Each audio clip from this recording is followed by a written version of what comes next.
Hi, my name is Jodi Adkins. I'm 54 years old. Today is September 19th, 2015. And we're in Sacramento, California. And I am Ginny's spouse and partner. My name is Ginny McReynold, and I am 63 years old. And today's date is September 19th, 2015, and we're in Sacramento, California. And I'm with Jodi Adkins, who is my spouse and partner. So, Jodi, we wanted to do this because you were willing to do this with me, because I am working on this project about people who are at this sort of second stage of their lives, maybe third stage, but when they have reached an end of one career and one identity and moved into another one.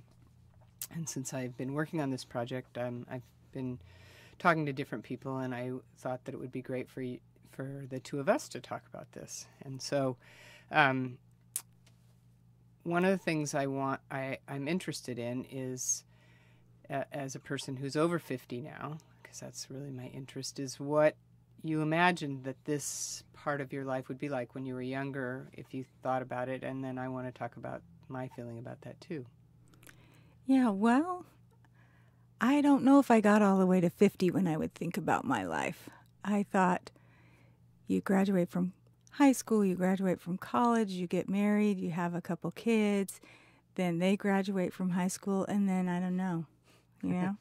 And I mean, I had a career through the whole thing and still am a graphic designer. And my kids are emerging adults. I've got a 27-year-old and a 24-year-old, and so now what? So I didn't think of how my life would be, and I certainly didn't think I would get to have you in my life. When you think about that, when you say, and I don't know now exactly, I mean, does that scare you, or does that feel like it's really great to not know where you're going exactly, since you've had a pretty clear path in your life for a long time? I think I have learned to trust that I'll find something to keep me engaged and keep me interested. And so recently starting a MFA in graphic design, that's been a really great way to explore just sort of more my creativity and think about things that I might bring to the table or to the world without having the focus be on my kids. And so that's been a big blessing. Mm-hmm. But how about you? How did you think, what did you think your life would be like right now?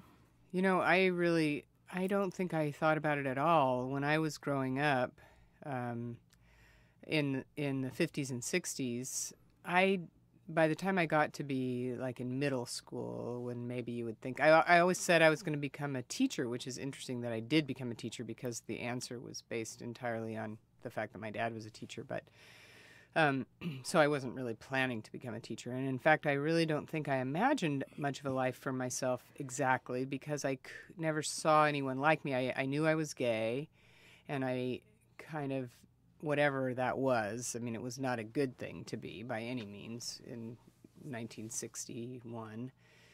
But there was nothing, I couldn't see anything like me, neither socially nor vocationally or in any way. So I just think, I didn't even know enough to be depressed, I don't think. I think I knew, I just couldn't see down the road. So I never really did any planning about anything. And so I mean, the only thing I ever thought about being old was that my parents were old, because they were old when I was born. They were older. My mother was 40 and my dad was 45. So by the time, I was a young adult, they were retired and whatnot. But so I never imagined it. And it wasn't really until I was close. In fact, even in my long career in education, I didn't think, pretty soon I'll retire. And as I got as I was less and less satisfied with that career, I found myself thinking about retirement and imagining other things that I wanted to do and that sort of thing. So that was the first time, maybe 5 years ago. I mean, maybe 5 years ago. And then I thought about, but I don't know that I thought about getting older exactly. I mean, it seems like I was 40, and then like the next day I was 60. I mean, I think I don't. 20 years was a blur. Well, yeah, I mean, I can hardly believe that I'm that number. I really feel like I'm probably in my 40s.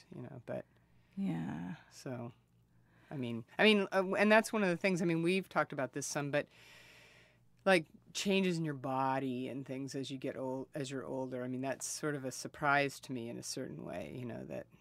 Right. That well, and you've kind of you've described yourself as a late bloomer, mm-hmm. And that didn't mean like when you went through puberty. It really meant kind of when you found yourself and got to be this biggest version of yourself, or the best. And in an odd way, I always think it's kind of like if you laid like a little chart on top of, my chart on top of other people's charts, mine would start way up here where, when I was like 30, mm-hmm. when other people were maybe 18 or something. And, I think, although I adored my mother, I think it was really my mother dying when I was however old, in my 30s.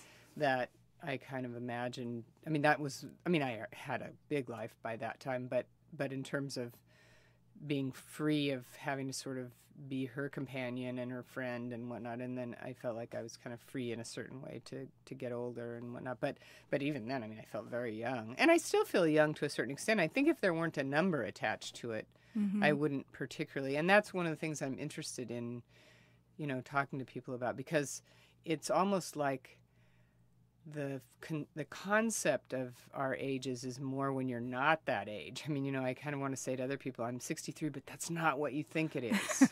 It's really not. It's just this 60 number. 60 is the new 40. Well, yeah. I wish it were. I wish, that were sort of the case. That, and I think that. Like when I think about you and me and us meeting when we were, 40 and 50. Mm-hmm. Very kind of really late in life, and you had been married and had children, and I had been in a couple of pretty serious relationships in my life.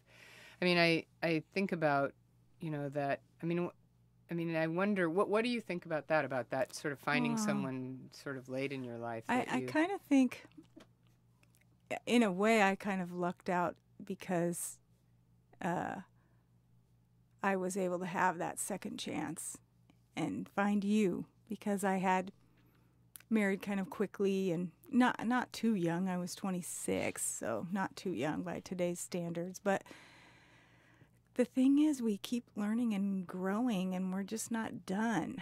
Yeah. And so if you can find someone, the thing that was so prevalent in you was your emotional acuity and your ability to just connect to people on a really human level.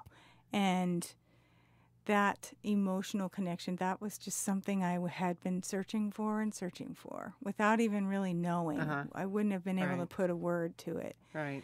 And so, I know we've talked about, that's too bad we didn't meet when we were 20. But, or I was 20 and you were 30, but we were idiots then. I would have ruined it, yeah, I'm sure. We weren't fully formed yet. Right. Not that we're ever fully formed, but yeah. But I feel like I often describe to you, and when I had to explain to people that I'd gotten divorced, and then months later, I found a new sweetheart. It's a woman. That was a whole other conversation to have. And so that wasn't something when I was 13 and thinking about, what would I do with my life? Be with a woman wasn't really part of the conversation. No, when I was 13, later in high school, I when people sort of talked about getting married. A lot of people didn't get married then, but because it was in the mid 60s or late 60s. But I imagined that I would marry a man, and that would just be what I would do, and that. Well, that was the only choice. Well, if you're gonna get married. Yeah. Well, or they just have a life with some man, that. And I could, I could have been a spinster. Yeah, I could have. I don't think that would have worked out that well. But so let me ask you, because in a certain way, this kind of fits one of the things that I was interested in, that I'm thinking about as I talk to people in my life about this and other parts of my life. is things that you put off, or things that you haven't done in your younger part of your life that you either in some ways maybe think, well, I'm never going to do that, or maybe I will do that. And so having a relationship that is intimate and fulfilling is probably something that you neither of us, I never imagined I would find someone that could tell the truth and be as emotionally present as you. And so that's really Huge. amazing. Yeah. But any other things that you feel like you kind of put on hold or didn't do? Consciously or unconsciously, I mean, I've been in the graphic design industry for 30 years and taught part-time and just had a full-time job pretty much throughout. And I never thought I'd go back to school.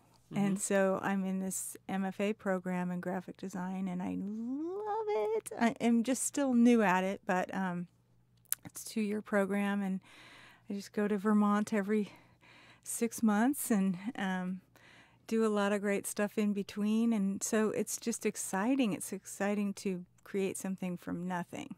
Do people, when you tell people about doing that, do they say, wow, I mean, because you're the age that you're doing that? I mean, I don't know. They try not to say it to my face, but when I thought about registering for class, I definitely asked a graduate of the program if he thought 54 was a little old to be trying this. And he said the average age of the students in this program was in their early 40s. And so I thought, well, that means some are 30 and some are closer to 50. Right. And then I just thought how excited it made me, and how to just have that juice. I didn't have that for a while. And so it's kind of transformed how I look at design and how I look at what I might do next. And how about you? Well, did you put some things off? Yeah, I did. I think in that same way that I think that in a certain way that being gay kind of didn't give me any imagination beyond sort of the stereotypical closet that I had created for myself. I didn't really have any career aspirations either. Although I knew I wanted to write, I wasn't a courageous person at all when I was young, and not very focused particularly. I mean, I went to college and I did those things, but I didn't particularly have any guidance from my parents, and I had no bravery. I mean, I wasn't a person who went out there and did it. And so I started out when I was finished. When I graduated with a degree in journalism, I became I started applying for a couple of newspaper jobs, and I was just like, oh, I can't do this. It was too scary. I just couldn't imagine doing it. So I went to graduate school because my college roommate was going to graduate school. That was my entire decision-making process. That's why I was going to do it. So, and I did, and it turned out to be a great thing because eventually, after I freelanced for a while and was a technical writer and worked in TV and did a few things like that. But then the great thing was that somebody asked me if I wanted to come and teach, and so because I had that graduate degree, I was able to do that. And one thing, I taught at the State University for 6 years, and then was lucky enough to get this job in community college where I worked as a professor and then later an administrator, and for 30 years. So it was a great career, but what I really wanted to do was be a writer, and so I taught writing always, but in journalism and English. But now, and as you know, I decided that I couldn't go back to just being a writer the way I had freelanced over the years and written little things locally and whatnot, that I wanted to push myself to a different arena. And so I went to an MFA program my last year of working and my first year of retirement. And that's been a great thing. And one of the things that I've liked about it is what you're saying is that, I like a million things about it, and I was so sad to graduate, but is that it definitely pushed me into a different arena as a writer, but it also connected me with people that were my age and people that were not my age, and they weren't my students, which was lovely because I had had way too many years of helping young students with their writing, but now we were helping each other, and it's created an entire community of people for me, and then that idea again of what you put off and what you don't put off. So it's really wonderful to talk to some of the younger people and then some of the older people who are trying something for a different time, for a new life for themselves, Right. whatever age. Some they of might them want to be teachers. be. Interestingly, You're yeah, retired from that. When I was feeling scared when I first went the first summer, and then I realized that a bunch of them were getting an MFA so that they could teach community college journalism. I thought, okay, we're on the same path. Okay, good. Yeah. But okay, so also I wanted to talk about if you could go back and meet the 20-year-old or 25-year-old Jodi Adkins, what would you think, first of all, if you saw her from your perspective now? I'd think, she's so much thinner and more fit than I am now. I would warn her about menopause on the playful side. Because it's been a weird thing. Yeah, because all the tricks that used to work to get me back in shape just taking a really long time. Yeah. So, but I would, on the encouraging side, I would say that when the 20-something or maybe young 30-something of myself really went out to figure out what life is about after the death of my father, and then kind of pursued that for 10 more years at least until, and that's about when 9/11 happened. And so all the years of that and going to therapy and trying to drag my former spouse to therapy and kind of the suffering that went with that, I would say that the payoff is worth it. When you struggle through the emotional turmoil of your life and see where you are and see what happened to you and see that you can make other choices, and then understand that you can follow your own voice and your own path, that struggle is absolutely worth it. You are rewarded. And I feel like finding you was, and pursuing our relationship through all of the obstacles, it just totally worth it. Well, and I think to say that, I think it was also worth it for the people.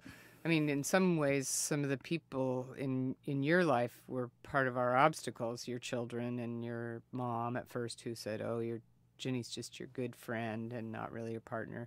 And those people, I think it's been good for them too. I mean, ultimately, because they wouldn't have chosen after the suffering. But I think they wouldn't have necessarily chosen to go through, like, I don't think your mom would say, gosh, I wish one of my kids would be gay so I could go through that. But it seems like she's grown and, I mean, in that way. And... Well, because in the end, really all through it, I'm still the same person. Right. I'm still who I am. Right. And it turns out that I'm just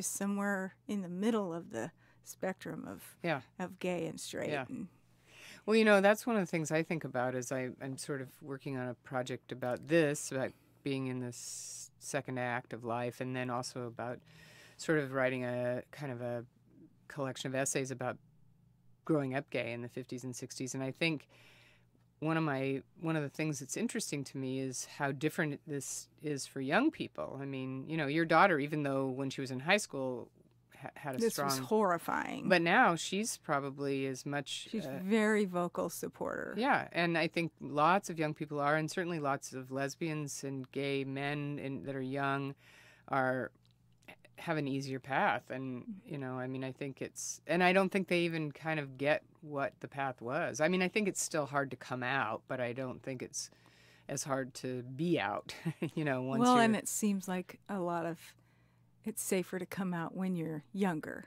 Mm-hmm. It used to be. You'd have to be an adult who moved away from his Midwestern family to come out, somewhere else. Right. But, right. Yeah. Yeah. So you think that if you had to give any advice, you would say that to go ahead and go through those hard emotional things, even if you just be brave and tell the truth and think of your audience and try to speak to what they might need and not run over them. Just tell them what they might need to hear, so that you can keep going forward. Mm-hmm. Yeah. Mm-hmm. Yeah. Yeah. Yeah. I think that too. I think if I could go back, I would want to say to the younger version of myself that other people are not as together as I thought they were, or even as judgmental as I thought they were. I mean, I think people always have appreciated honesty and vulnerability. I think if you say I'm scared, or you say I'm this or I'm that, I think people are happy to have you connect with them, more than, and I didn't know that when I was young. I just thought I had to keep all of it to myself. And, I mean, I remember just times when I've told people things, like when I was being a dean, and some other teacher would come in and, say that they were depressed or scared. And I would say, oh, it really helped me to take Prozac, or it really helped me to go to therapy. And they would be like, oh, I didn't even think that anyone could do that, And so, but when I was young, oh man, I couldn't even have thought of that, I mean, so I think that would be so great I mean, and, I don't want to wish it all away, but of course we wouldn't be where we are now if it weren't for all of that. But I do wish that, I wish I'd been braver. I mean, I wish I'd pursued being a writer then, but I loved teaching. And I mean, I think it was a fun career to have. And, I just say that you've touched a lot of lives. Well, and that's really lovely. And I think it was fun to do that. But I do think, now that I'm, trying once again to be a writer at 63, but it's not any harder than it was then, particularly. I mean, it's just getting yourself to... You have a bigger pool of stories to draw from. Yeah, I have many more stories to tell than I had back then. So if we were, let's say that we're 10 years from now, So I'm 64 and you're 73. I'm 73, almost 74. So what do you wish, what do you hope that where do you hope we'll be? What do you imagine in this part of our lives? I hope that we will have traveled some more, and I hope that we will have downsized our beautiful home.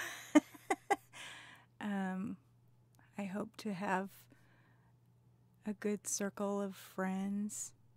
I hope to still be mobile. Even one of us could still be driving, but maybe both of us could still be driving.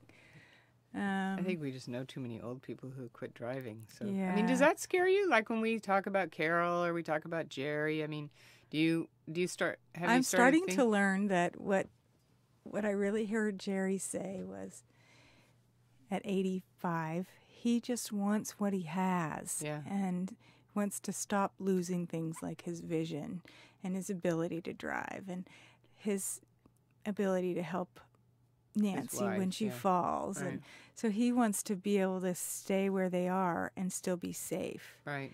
And so I would want that for us. I'd want us to find a lovely place with the support we would need. Mm-hmm.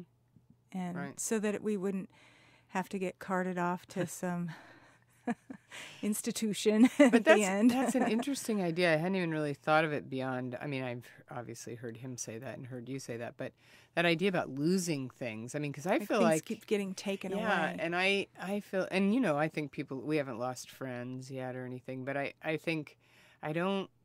sort of feel like, because I feel like I lived kind of small as a person, first when I was a scared young person, and then when I was so done with my career that I felt like I had to kind of stuff a large person into a very small box to go to work every day when I was being an administrator. Now I think, I want to get some more stuff. Not stuff, but I mean, I want more. Adventures. Yeah, adventures and opportunities. And so I realize I'm not looking very much at the idea of losing things, but that's an interesting thing. And Yeah, I know don't focus on that no, yet. I know. No, but I'm just saying I think that's part of what it is to be older. But I think, and also this idea about identity, you know, I mean, I was interested in the question that we filled out when how would you describe, Identify yourself. Identify yourself. And, you know, I've been talking about that a lot. And I think that's one of the things is that our identity changes. And I'm fascinated by the fact that so much of our identity is associated with the job we do. That's the first thing I wrote was about the job I did, which is interesting because that's so much not, I mean, really who we are. I mean, I think it's a snapshot for the audience. Yeah. You know. But you know, when you go to a party, the first thing people say is, that what do you audience do? too. Yeah. I mean, it helps them go, oh, okay, well, they might know about healthcare then if they work at a hospital, or they might know about car mechanics. Right. Yeah, I mean, but it's interesting. Categorizes you. I've been, you know, sort of struggling with, even though I was happy to retire, I've been struggling with, you know, that's your your community, and those are your people, and that kind of thing. And then, like, do you just go out in the world and say, I'm a nice person, or you know, I mean, well, people say they're retired. Well, I know, and but sometimes they say they're retired from whatever. Yeah. Well, and that's the thing, and so.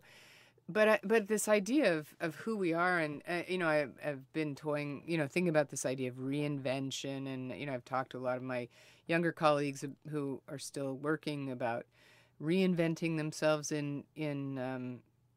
because they're tired of what they're doing, and so I think we're probably always inventing and reinventing ourselves as we get older, but it's fascinating to me how much of it's tied to the work we do. I mean, you know, because really the work I did, honest and truthfully, the most probably profound part of the work I did was having conversations with people. So, I mean, well, you know, you're a good listener and you're a good interpreter. But I mean, that's just what you do in that. I mean, when you teach, you sort of give people some ideas and then see how they do with it. And then we talk back and forth about it. So, you know, I think that's really my, you know, I mean, I could say, well, I'm a good conversationalist. You know, that's my identity. But I mean, it's funny though that we don't do that, I think, and that's an interesting thing that I want to think some more about as I talk to more people at this end of life. And yeah, maybe you could start something. Yeah, I'm interested in that, in people's kind of work stories and how much of the time we spend working and that kind of even thing. that thing that a lot of people do where they grind through their daily job and then they go home and they create something. Yeah, and now you're studying something that you do at your job. So, I mean, how does that impact? Well, when I do at my job, I still pretty much just do a lot of materials that have a similar look and feel for the same institution and the same color palette and the same typefaces. And then I didn't know what it was going to take to leap over to, well, what if I were creating things and there were no rules about it? Like, where do you start there? Yeah. And so I just started with a little daily practice of kind of photographing close-ups of nature around me. And then I just built it out from there until I had something new that wasn't there before. And it doesn't line up on a grid, you know. Right. It's more organic, and it's genuine, and so that's the part. As I was exploring things, if I would try to sort of imitate something that was organic, take it from organic to, if it was, say, a triangular shape, then make an actual triangle out of it and replicate it. It looked contrived. It didn't look the same. It didn't have that. It's like, oh, yeah, someone knows how to make triangles on a computer. Whereas the art that was generated from scratch and by hand had a whole other feel. Do you find yourself, does any of that sort of opening the door to that kind of creativity, does that play out in your job now? I mean, do you find yourself able to do that? I mean, I know there are a lot of rules, but I've tried to sneak a couple things in there. And so far, no. So it hasn't taken away from what I do, and it makes me it gives me a new sense of purpose there. Mm-hmm. And it helps me to speak more intelligibly about graphic design and audiences and what they might see or what we might get from this. Just talk about it more. So it's helped in that way. When a friend of mine, Susie Chalk Hunt, when she retired from working, when we worked together at City College, after she'd been retired for a year, she talked about that she realized that what was more important to her than money was time. Now because she retired a little bit early, she said you should go as soon as you can go because of the time. And I'm thinking about that idea about having time to explore those ideas like you're talking about in creativity. But I think time is also a little bit of a scary thing, because if you have a lot of open time, I tend to freak out. I mean, I don't quite know what to do with it. I feel like I need to structure it, and I feel like I would, if left to my own devices, I would just like lie on the couch and watch bad TV or something, which I don't particularly do, but that's my fear. But so I think, when you think about that, like when you think about your grad program and you think about, do you feel like you need more time right now? I mean, would you be glad if you only worked half time? And Oh, no. It's been able to fit. It's been an easy fit so far. Do you think as you get older, when you retire, do you feel like, are you looking forward to open time? Or, because that's one of the things that I think keeps people from doing the thing they've always dreamed of. Not enough time. Yeah, to imagine it and then bring it to fruition. Yeah, I don't know. I haven't even soaked in that yet. It's just not. But how are you handling this time? It's easier than I thought it would be, although I feel a certain kind of guilt about, oh gosh, I didn't have anything particularly that I could say I accomplished today. But I thought of this recently, that I don't think I had that at work either. I would teach. You get a lot done, but it's not like and something. then I would have days when I wouldn't get a lot done. I would just talk to people, and But and when you're at home, you can get laundry done too. That's been a really important part of retirement for me, is that laundry.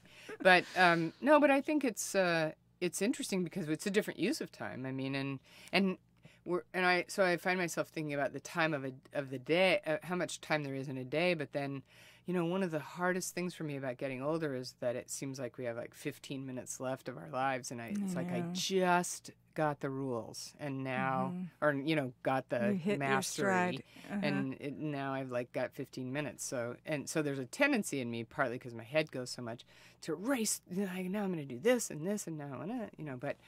And I don't really want to do that either. Then there's a part of me that wants to slow everything down and be in every moment and try to think of that. Do you feel like you get some of that when you travel? Because I know you just have this huge, like, we must travel now. We must travel. Yeah, I think, because my inclination is to look after folks in my life here, that I think part of the traveling is to be away from all of that and have that opportunity to do it. But, we'll see where that goes, too.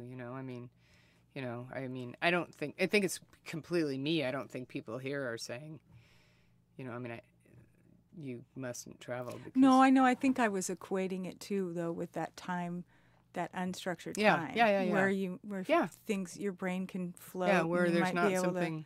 To capture some But things. I think both you and I can kind of relax for a minute, and then we're like, oh, we got to go do that thing. Yep, time to jump up and go to the next thing. Yeah. I think that's definitely. We're overachievers. Yeah, definitely. But so how would you say you feel about your career as a writer now?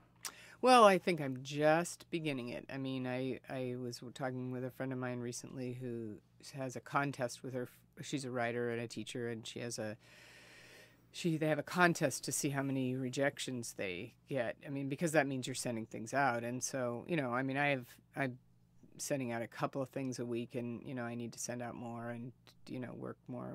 And, so I'm at the very beginning of it, and time is in there too, because I need to give it time. And, I tend to be impatient, and I tend to sort of go, well, see, it's not working. So, that's the thing. So, So we'll see. And do you feel like you have developed a little tougher skin about or Oh, yeah, a definitely. tough skin. I don't Yeah. know if you've never had one. Maybe you've No. always had a tough skin No. about rejections. No, I think, yeah, I kind of get way more how much of part of it is. When I was young, I think I thought if I got those rejections, then that meant, well, I couldn't have that for a career, which, see, now I wish I'd just gone, well, you should have just But stuck what with does it, it you big mean? idiot. What does it mean when you get a rejection? They now? don't want that piece right then. No, I we mean, don't they like just that bought 8 of topic. them just like that, and that's it, you know.